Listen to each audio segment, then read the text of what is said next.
Continuando nossa adoração, gostaria de convidar o Clérison, que louvará o Senhor. Clérison Baroni, que é de Minas Gerais, está aqui conosco. Estaremos todos jovens louvando a Deus. E antes do Clérison louvar, queria apresentar aqui o pastor Elbert Almeida. Pastor Elbert Almeida é JA da União Norte. Desde já, pastor, em nome da igreja, nós queremos estar agradecendo o Senhor estar aqui conosco nesta manhã e com todo esse jovem amanhã. Deus possa te usar neste fim de semana. Ao descer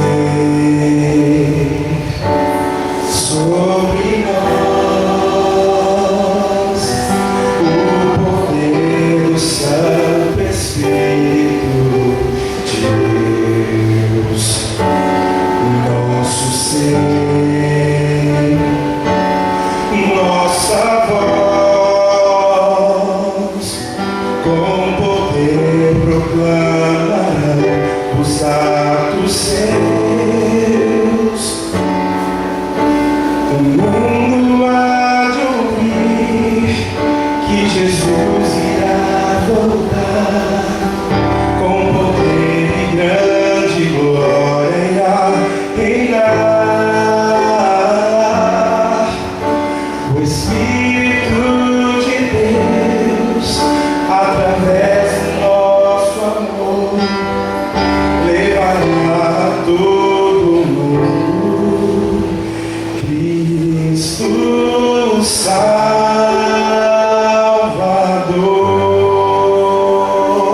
Mudando de música? Hoje aqui, meu Jesus me tomou em seus braços e senti o calor do Espírito Santo. Foi braços do meu Deus, ao meu lado vai ficar, e em breve sua face eu verei.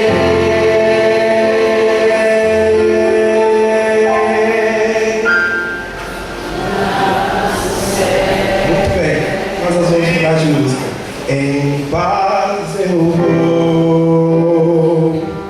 ouvir a voz de Deus. Em paz eu vou estar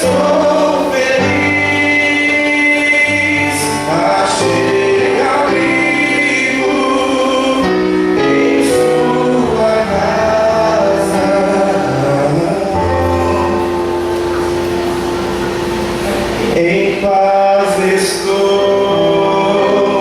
com meu Jesus.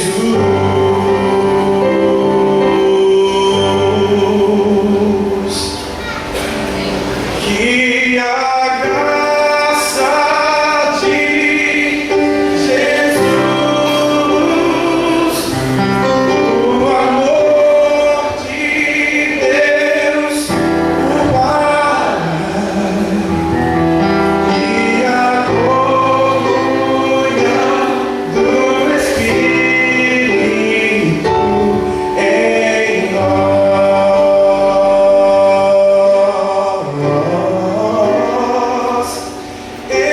esteja para sempre, eternamente. Amém. Esteja para sempre, eternamente.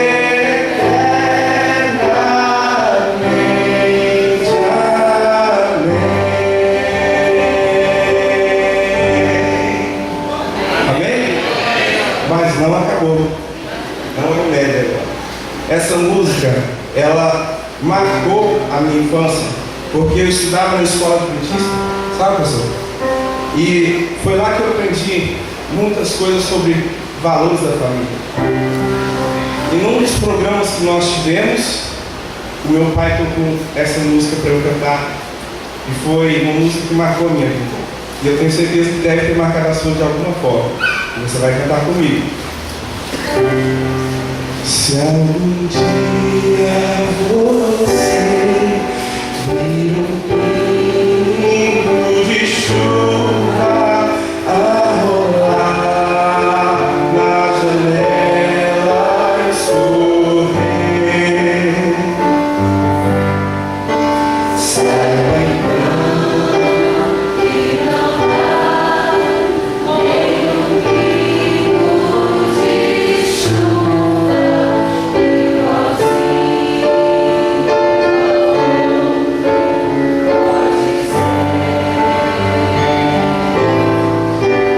não há outro igual a você, nenhum outro igual a você. Deus o ama assim como é você.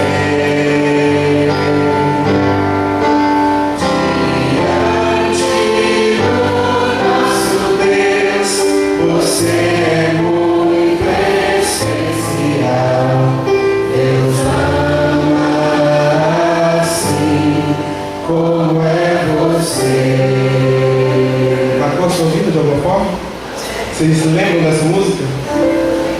Eu fiquei muito emocionado quando meu pai tocou, porque te faz sentir muito o seu pai, principalmente para o Pai Celeste.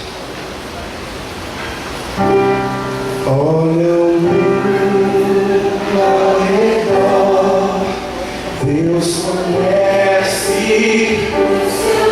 só o seu. Ele sabe quem você é. Cada qual Ele fez diferente um do outro, mas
Amém. Deus seja louvado. Está feliz aí? Diga assim, amém. Ô glória! Quem está feliz, mas muito feliz mesmo, diga amém, amém. Louvado seja Deus. A Bíblia diz assim que em tudo devemos ser o quê? Gratos, agradecidos a Deus. Há uma história de uma senhora que era cristã, acreditava em Deus, estava passando por algumas necessidades. E aí havia naquela cidade um satanista.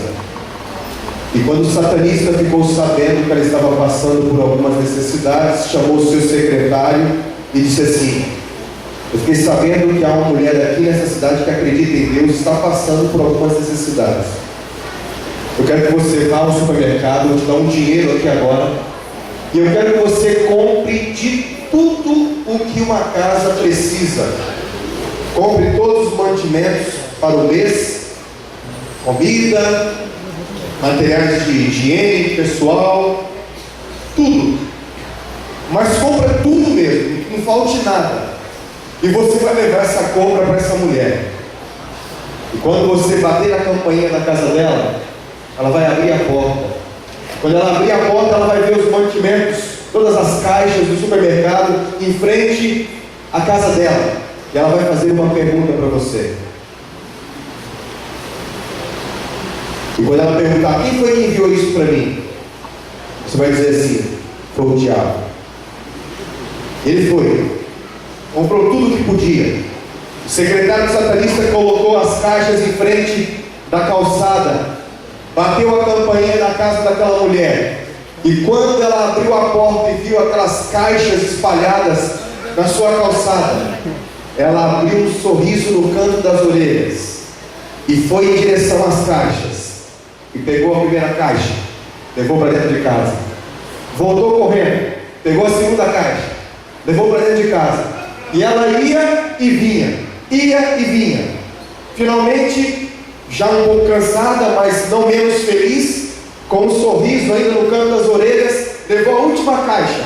E enquanto ela ia e vinha, o secretário do satanista queria falar para ela, mas ela não perguntava. Ele pensava assim: quando é que vai me perguntar? E finalmente ela não perguntou. E ele então disse assim: mas afinal de contas, você não vai querer saber quem foi que enviou isso para você? Ela disse assim: eu não quero nem saber, porque quando uma coisa é de Deus, nem o diabo atrapalha. Amém, queridos? A Bíblia diz assim: em tudo dai o quê? Graças. A Bíblia diz assim que todas as coisas contribuem para o bem daqueles que amam a Deus e são chamados segundo o seu propósito, queridos.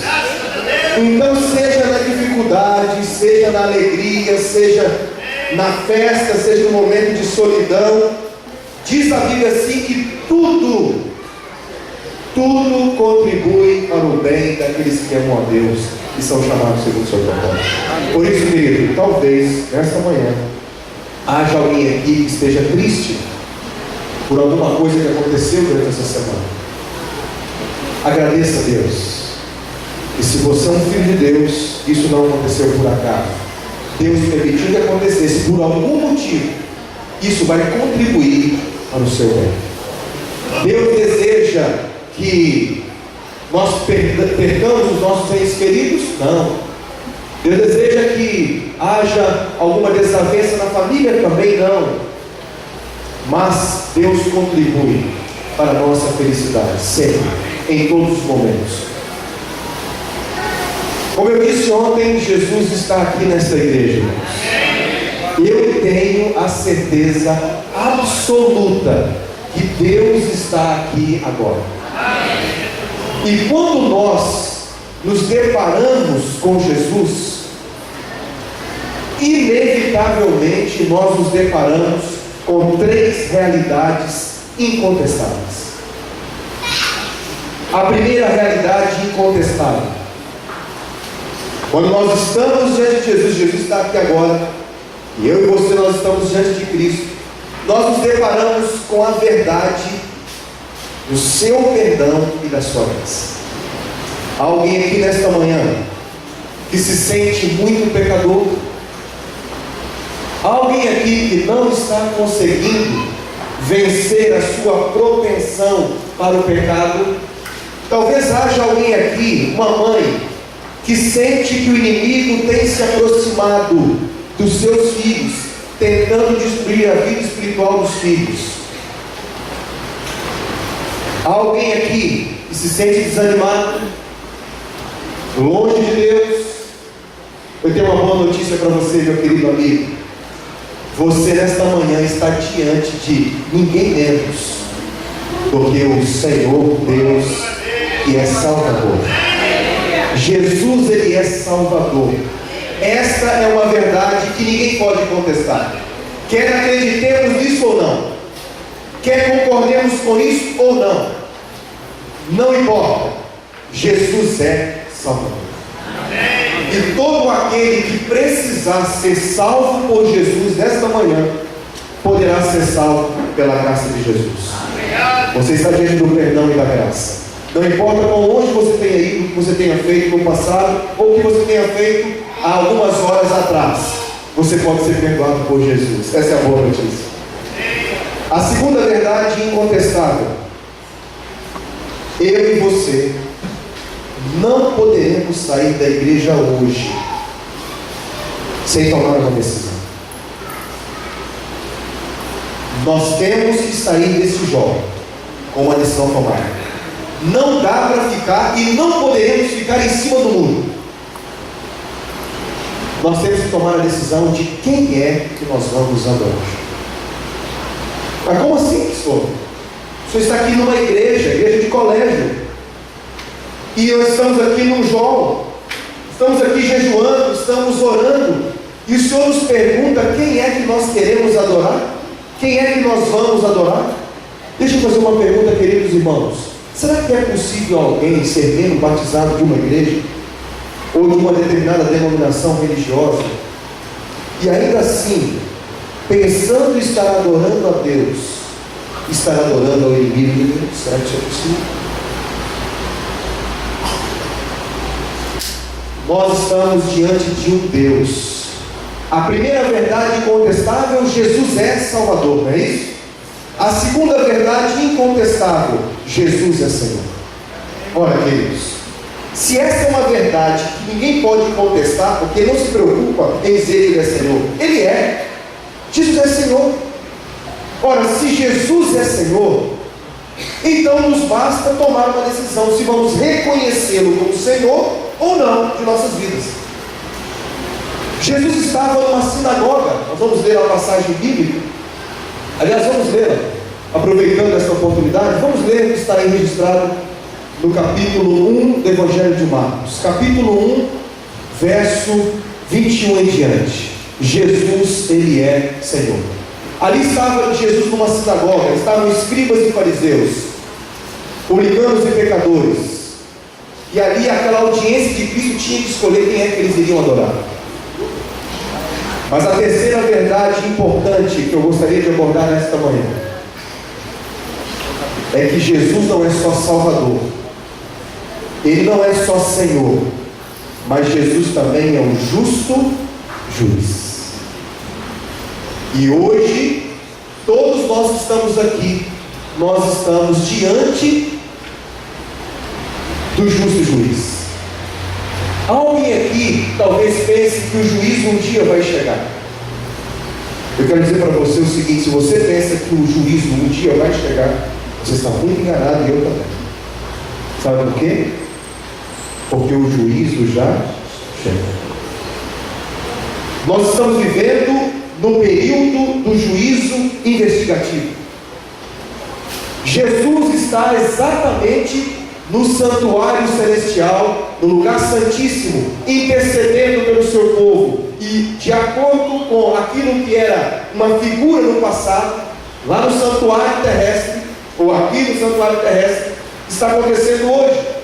O sumo sacerdote estava no lugar santíssimo. Depois que o sumo sacerdote intercedia pelo povo, o pecado era erradicado. O que o sumo sacerdote fazia? Saía do santuário e se apresentava diante de quem? Do povo. Só está faltando agora Jesus sair do santuário e se apresentar diante de nós. Jesus já está voltando. Nós estamos diante desta verdade incontestável. Ele é o justo juiz. O juízo já chegou. Vamos ler o que está registrado aí, capítulo 1 do Evangelho de Marcos, verso 21 em diante. Diz a Bíblia: depois entraram em Cafarnaum e logo no sábado foi ele ensinar na sinagoga. Maravilharam-se da sua doutrina, porque os ensinava como quem tem autoridade e não como os escribas. Não tardou que aparecesse na sinagoga um homem possesso de espírito imundo, o qual bradou: ah, que temos contigo, Jesus Nazareno? Vieste para destruir-nos? Bem sei quem és, o Santo de Deus. Mas Jesus o repreendeu, dizendo: cala-te e sai desse homem agora. Então o espírito imundo, agitando violentamente e bradando em alta voz, saiu dele. E todos se admiravam, a ponto de perguntarem entre si: o que vem a ser isso? Que nova doutrina é esta? Porque com autoridade ele ordena aos espíritos imundos e eles lhe obedecem. Então diz a Bíblia, verso 28: correu célere a fama de Jesus em todas as direções, por toda a circunvizinhança da Galiléia. Jesus havia curado o filho do oficial do rei. E o oficial do rei e sua família começaram a falar o que Jesus havia feito. E logo a mensagem, a notícia se espalhou em toda a Cafarnaum. Quando ficaram sabendo que Jesus estaria na sinagoga em Cafarnaum, diz a Bíblia, e Ellen White, uma escritora da igreja adventista, ela fala sobre esse assunto. Ela diz assim que uma multidão de pessoas afluiu para a sinagoga para ver e ouvir quem? Jesus. E a Bíblia diz assim que quando Jesus apareceu na porta da sinagoga, o demônio se manifestou. Deixa eu dizer uma coisa para vocês, queridos irmãos. Quando Jesus Cristo está numa igreja, e Jesus está aqui hoje, milagres acontecem. Há alguém aqui que precisa de cura física, cura de uma doença? Queridos, esta manhã é uma manhã de libertação. Se você precisa da libertação, por isso nós cantamos: há poder sim no sangue de quem? De Jesus. Se você aceitar esse dom, e tudo é possível aquele que crê, você vai ser curado da sua doença, porque há poder no nome de Jesus. A Bíblia diz assim, queridos, que quando Jesus entrou, o inimigo se manifestou. Primeiro, porque quando Jesus está no lugar, milagres acontecem. Segundo, porque quando Jesus está no lugar, o demônio não pode ficar à vontade. Não pode, queridos. E ele se manifestou. A Bíblia diz assim que naquele lugar estava um jovem. Ellen White, falando sobre esse rapaz, ela diz assim que esse rapaz era um jovem.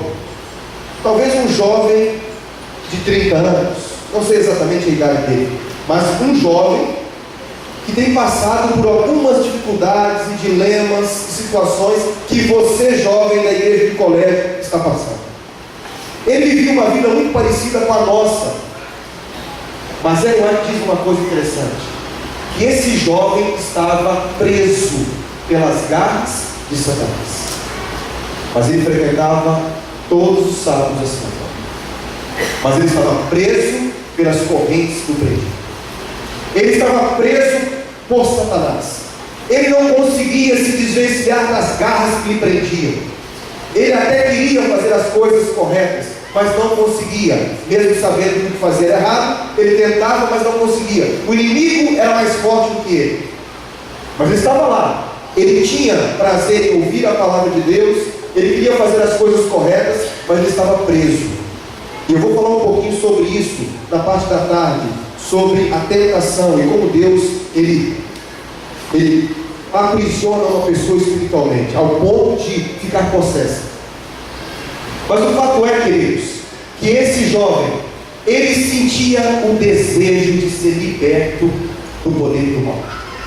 Alguém aqui nesta noite que tem o desejo de ser liberto de algum problema, de algum pecado?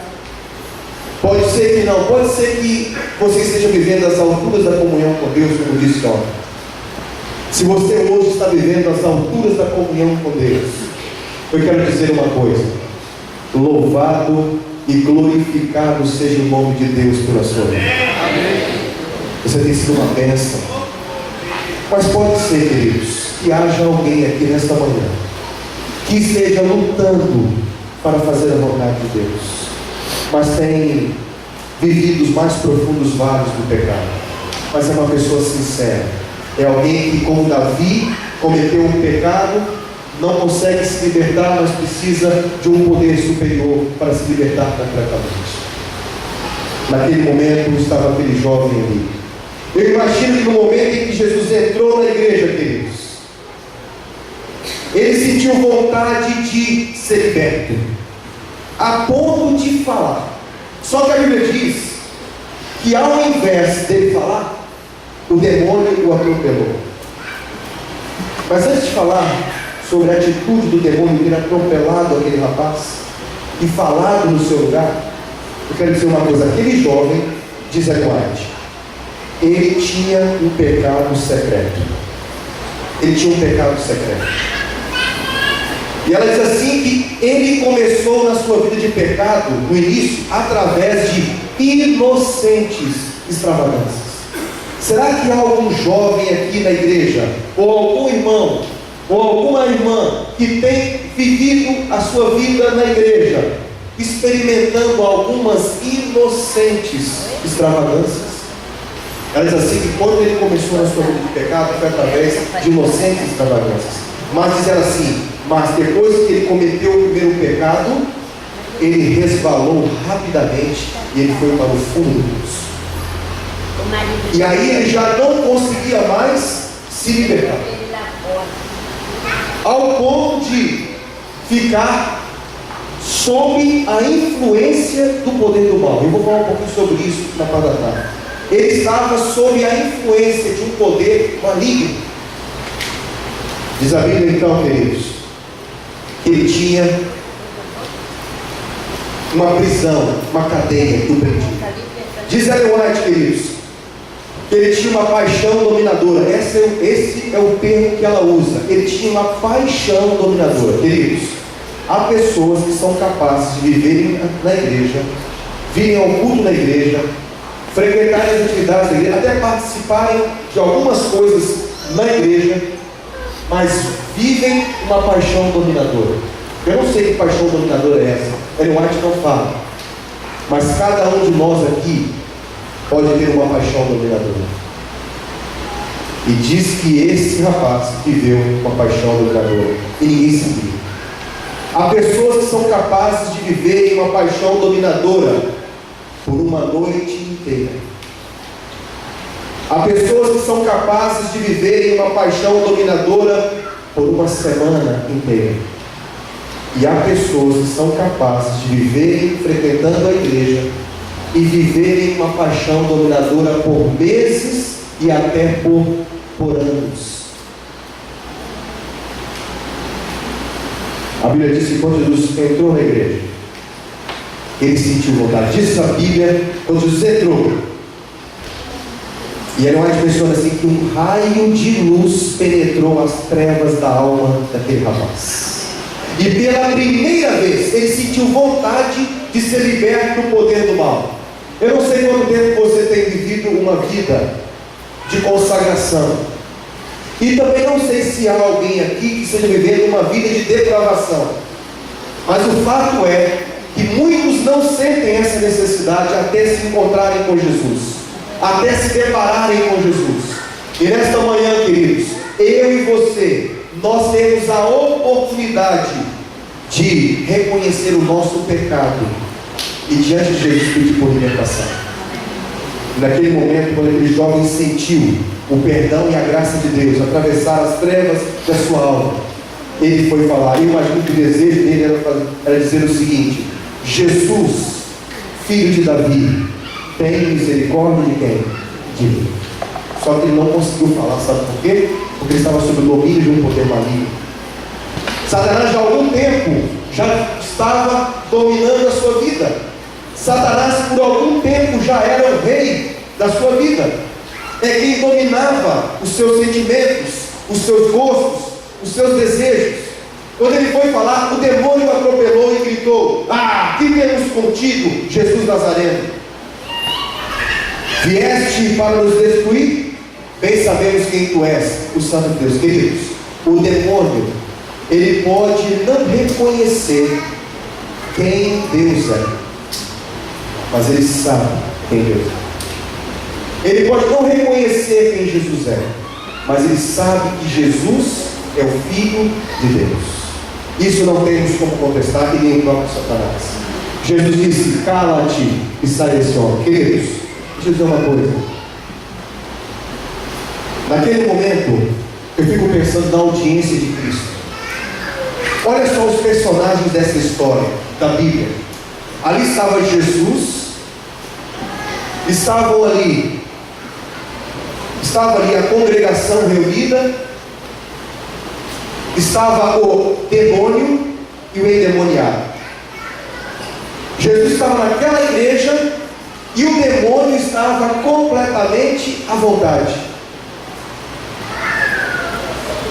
Algumas pessoas falam da espiritualidade da igreja, e alguns dizem assim: a igreja não é uma igreja espiritual, a igreja está em apostasia, a igreja só tem coisa errada, a igreja ela é infiel, a igreja não cuida dos pobres, a igreja, e falam mal da sua igreja, da espiritualidade da sua igreja. Eu pergunto, irmãos queridos, o que é a igreja?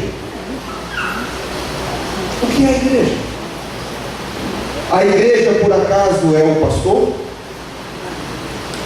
A igreja são os músicos? É a música, é o departamento jovem? A igreja são os anciãos? A igreja é esse prédio aqui, essas paredes, essa estrutura que está montada aqui? Que é a igreja, irmãos? A igreja é cada um de nós, liderando um pequeno grupo em nossa comunidade, representando Jesus Cristo. Você quer saber se a igreja de colégio é uma igreja espiritualmente poderosa no Senhor? Você quer saber se a igreja de colégio é uma igreja espiritualmente viva? Eu não vou responder porque ela é muito fácil. Eu faço uma outra pergunta, talvez com isso eu consiga responder. A minha pergunta é a seguinte: querido amigo, como está a sua vida espiritual com Deus? Você tem uma vida espiritual viva? A sua vida espiritual é poderosa no Senhor? Você é a igreja. Eu sou a igreja. Mas, queridos, naquele momento estava Jesus ali, e as pessoas deveriam escolher quem é que iriam adorar. Ali estavam escribas e fariseus, publicanos e pecadores. A Bíblia diz, se você for ler no capítulo 1 em diante, a Bíblia diz assim que Jesus ele faz muitas curas. Primeiro ele cura a sogra de Pedro, depois ele realiza muitas outras curas depois que passou pela sinagoga, e ele cura finalmente um paralítico. Quando Jesus curou ali, ele queria tornar indesculpáveis aqueles que o rejeitavam como Messias. E aí os escribas e fariseus disseram o seguinte: quem é esse aí que diz ser o Filho de Deus e que perdoa pecados? Diziam os escribas e fariseus: só um pode perdoar pecados, que é Deus. Ou seja, eles não acreditavam que Jesus era Deus, porque ele perdoou o pecado. Disseram: esse aí faz isso aí pelo poder de Beuzebu, ele cura pelo poder de Beuzebu, e ele não pode perdoar pecado. Ele está blasfemando, porque eles não acreditavam que Jesus era Deus. Queridos, nós cremos que Jesus é ou não é o nosso Deus? Cremos. Agora, queridos, se nós cremos que Ele é o nosso Deus, nós temos que adorá-lo em espírito e verdade.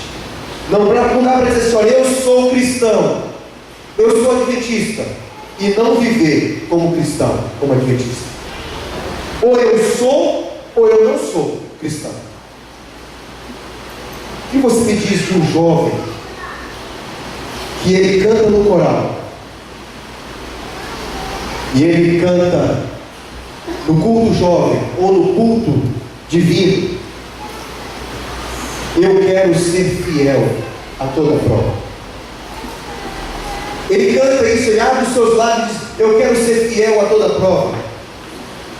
Mas ele sai daqui depois do culto jovem, vai para sua casa, a semana começa, ele vai para a faculdade, e aí na sexta-feira à noite ele tem uma prova importante, e ele pensa assim: bom, eu sei que o sábado é o dia do Senhor, mas a prova é muito importante, eu não posso perder. E ele resolve fazer uma prova no dia de sábado. Quando esse jovem que está aqui na igreja dizendo: eu quero ser fiel a toda prova, inteiramente fiel, ele canta a música inteiramente fiel, quando ele abre a boca para cantar, naquele momento que está cantando, esse jovem, durante a semana, transgredindo a lei de Deus, quando ele abre a boca, ele abre os seus lábios para cantar. Nesse momento que ele está abrindo os seus lábios, esse jovem está adorando a Deus. Quem é que esse jovem está adorando, querido? Eu não quero julgar ninguém, porque Jesus disse assim: olha, sejais tardios em julgar. Mas a Bíblia nos orienta que possamos dizer sim, sim e não, não. Nós devemos adorar a Deus em espírito e em verdade. Os escribas e os fariseus diziam assim: nós somos o povo de Deus. Só que eles rejeitaram os ensinos de Cristo. Você me diz de um jovem que vem para a igreja, e ele então começa a participar da escola sabatina, participa, lidera alguma coisa, ele atua ali, está cantando no sábado pela manhã, vai para o culto JA, e ele participa das atividades, ele está ali envolvido. Aí quando chega a tarde, o pôr do sol acontece, ele vai para casa, aí os amigos chegam e o convidam para sair para se divertir, e de repente ele recebe um convite para ir para uma balada. Aí esse jovem pensa: vou, não vou? Acho que eu vou, porque eu vou só acompanhar os meus amigos. Eu não vou beber, não vou fumar. Mas chega lá, ele sente vontade de beber, ele experimenta um gole de cerveja, um gole de vinho, ele experimenta algumas coisas que não são comuns para um jovem cristão. Ele começa a ouvir algumas músicas que não são músicas próprias de um filho de Deus. Porque, queridos, quando nós ouvimos uma música que claramente ela não é de Deus, isso não é difícil de saber.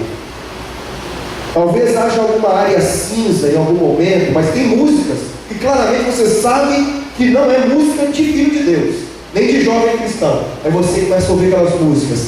No momento que um jovem está aqui, no sábado pela manhã, no culto JA, cantando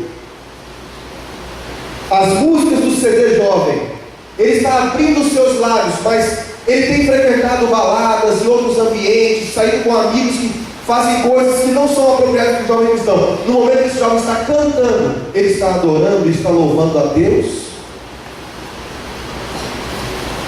E um homem, um pai de família, ou uma mãe, que vem para a igreja e participa de uma atividade da igreja, e canta aquela música assim: tudo é belo como a flor, com amor, dor. E quando esse homem chega em casa, ele bate na sua esposa, ele espanta os seus filhos, essa mulher agride verbalmente os seus filhos, ela não cumpre com as suas obrigações como uma verdadeira esposa cristã. Nesse momento, queridos, quem é que nós estamos adorando? Nós temos que tomar uma decisão em nossa vida. Eu quero finalizar dizendo o seguinte: Jesus, ele é um justo juiz. A Bíblia diz assim que Jesus voltará em poder e grande glória. A Bíblia diz assim que uma certa ocasião, um homem, um monarca chamado Belsazar, ele deu um banquete para 1000 de seus grandes, os seus amigos, as suas concubinas. E no meio da orgia, no meio da devassidão, uma mão apareceu sem o auxílio do corpo e começou a escrever no reboco da parede uma sentença. Qual era a sentença? Mene, Mene, Tekel e paz. Era uma mensagem de juízo, queridos. A mensagem dizia: pesado fosse na balança e achado em falta. Momentos solenes, como os momentos que nós estamos vivendo nos últimos dias, não são momentos para serem passados em bebedeira e orgia. Não são momentos para vivermos cometendo pecados e sabemos que Deus não sabe. Diz a Bíblia, ele não conseguiu ler o que estava escrito. Daniel veio e leu a Escritura.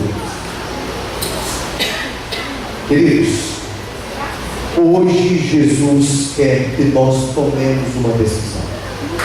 Nós temos que sair daqui com a decisão de quem é que nós vamos adorar. Eu tenho um irmão mais novo que eu. Aliás, tenho 2 irmãos. O irmão mais novo é o Alan, e o irmão do meio, o Alisson. O Alisson estudou a Bíblia comigo, e ele não tomou decisão ao lado de Jesus. E um dia ele recebeu um convite. O convite era para entrar numa das mais populares boates de Belo Horizonte. E ele podia levar um amigo com ele, uma pessoa. E o Alisson resolveu levar um amigo chamado Bruno. Eles foram para aquela boate. E ele tinha direito a beber todos os tipos de bebidas que ele quisesse. Quando ele sofreu um acidente, eu vi no bolso da sua camisa um cartão onde foram registradas as bebidas que ele bebeu naquela noite. O meu irmão havia bebido mais de 20 tipos de bebidas misturadas. Ele estudou a Bíblia conosco. Eu me decidi pelo batismo. Hoje minha mãe também é batizada, mas o meu irmão não decidiu-se pelo batismo. Estava ali numa boate, passou a noite inteira naquela boate. Havia um piso que era só o local onde eles bebiam. Voltando para casa, ele pegou a BR-040 e entrou ali no anel rodoviário, indo em direção ao bairro que nós morávamos. Eu estava pastoreando a igreja de Sete Lagoas nessa ocasião, a 70 quilômetros de BH. Mas ele estava descendo, ele estava tão embriagado, ele e seu amigo, que ele apagou no volante. Ele desmaiou. E ao apagar no volante, pela embriaguez, ele bateu no canteiro central e encapotou o carro umas 2 ou 3 vezes e caiu num buraco de aproximadamente 1,5 metros, 2 metros de altura. O carro virou um povo. Eu vi o carro, o estado do carro. Quando o carro começou a encapotar, o amigo foi jogado para fora e caiu próximo ali da BR, e meu irmão ficou preso entre as ferragens. Meu irmão capotou o carro. E ao capotar o carro, ele ficou preso. Quebrou o tornozelo, quebrou a mandíbula em 2 lugares e teve traumatismo craniano. Meu irmão foi levado para o hospital, pronto-socorro João 23. O seu amigo que havia sido jogado pelo carro pediu ajuda, alguém parou, chamou a equipe de resgate, comunicou com os meus pais. Meu pai e meu irmão mais novo foram até o local e viram eles retirando o meu irmão, desacordado, inconsciente, com a camisa toda suja de sangue, com traumatismo craniano. Foi levado para o pronto-socorro e eu recebi a ligação do meu pai e disse: filho, aconteceu um acidente com seu irmão. Eu falei: pai, o que aconteceu?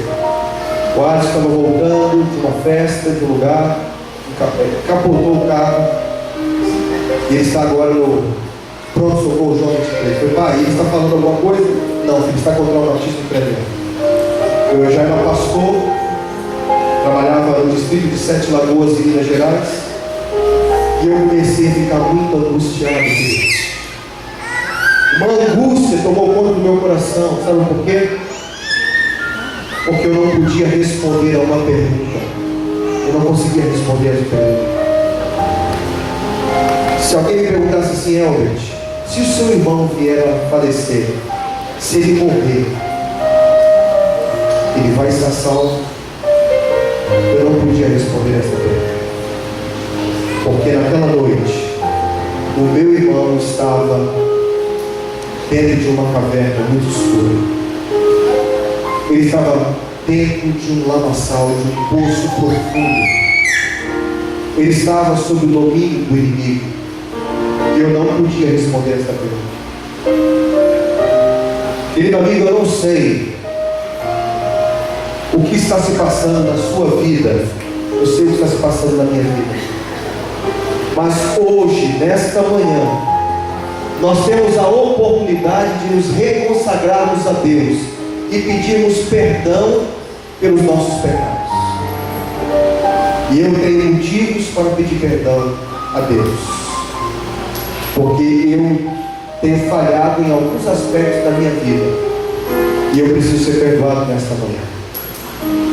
Eu pergunto, você também precisa de perdão? Nós vamos ouvir agora uma música especial. Se há alguém aqui nesta manhã que precisa ser perdoado por Deus, ao ouvir esta música que será cantada, eu queria que você se levantasse, viesse diante de Jesus Cristo, diante do perdão e da graça de Jesus, porque Ele é capaz de perdoar os nossos pecados. Eu gostaria de saber quem será o segundo a vir eternamente, porque eu sou o primeiro. Eu preciso do perdão de Jesus. Se você precisa do perdão de Jesus, vem para Jesus. Ele quer perdoar você nesta vida.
me curvar.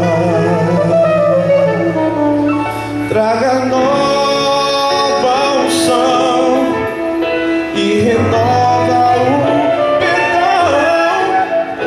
Me ensina a orar, me ensina a louvar. Minha vida eu entrego em teu altar. Me ensina a orar, me ensina a louvar. Minha vida eu entrego em teu altar.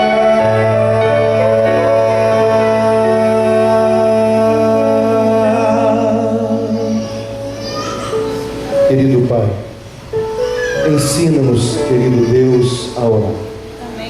Nos ensina, Senhor, a louvá-lo. Queremos adorá-lo na beleza da tua santidade. E queremos adorá-lo em espírito e em verdade. Todos nós que estamos aqui nos levantamos. Todos estamos aqui porque desejamos fazer o teu querer, a tua vontade. Realiza um milagre em nossa vida agora, em nome de Jesus. Amém.